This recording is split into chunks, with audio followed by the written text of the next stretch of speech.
Hello friends. Monday ஈவினிங்க்கு மேலே தான் அம்மா வீட்டிலேருந்து கிளம்பி வீட்டுக்கு வந்திருந்தேன். நேற்று காலையிலேருந்து நல்லா ஃப்ரீயாக தான் ஜாலியாக தான் வேலை பார்த்துட்டு இருந்தேன். ஆனால் அந்த ஈவினிங்க்கு மேலே செம்ம வயிறு வலி அதிகமாக ஆரம்பிச்சிருச்சு. ஆல்ரெடி வயிறு வலி அப்பப்போ இருந்துட்டு தான் இருந்தது. ஆனால் நேற்று ஈவினிங்க்கு மேலே சுத்தமாக பேலன்ஸ் பண்ணவே முடியல. சரி, இதுக்கு மேலே வெயிட் பண்ணால் வேலைக்கு ஆகாதுன்னு சொல்லிட்டு ஹாஸ்பிட்டல் கிளம்பி போயிருந்தோம். அங்கே போனோடனே பார்த்திங்கன்னா ஃபஸ்ட்டு அட்மிட் ஆகணும்னு சொல்லிட்டாங்க. அதுக்கப்புறம் எதுக்கோ ஒரு இன்ஜெக்ஷன் போட்டு பார்ப்போம், சப்போஸ் அதில் சரியாயிடுச்சுன்னா வீட்டுக்கு கிளம்பி போங்க, இல்லைனா அட்மிட் ஆகிடுங்க அப்படின்னு சொல்லியிருந்தாங்க. அப்புறம் இன்ஜெக்ஷன் போட்டு ஒரு 2 ஹவர்ஸ்க்கு வெயிட் பண்ணிவிட்டு நைட்டு நாங்கள் வீட்டுக்கு வர்றதே 10 மணிக்கு மேலே ஆகிடுச்சு.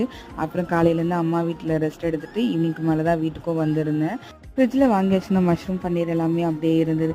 சரி, இதுக்கு மேலே விட்டால் வீணாயிடுமே அப்படின்னு சொல்லிட்டு சிம்பிளாக 1 பாட் பிரியாணி மாதிரி பண்ணிடலான்னு சொல்லிட்டு ரெடி பண்ணிட்டு இருந்தேன். இதோட டீட்டெயில் ரெசிபி வீடியோ அப்கமிங் வீடியோஸில் கண்டிப்பாக ஷேர் பண்ணிக்கிறேன். உங்களுக்கு இந்த வீடியோ பிடிச்சிருந்தா நம்ம சேனலை சப்ஸ்கிரைப் பண்ணி சப்போர்ட் பண்ணுங்கள். நெக்ஸ்ட் வீடியோவில்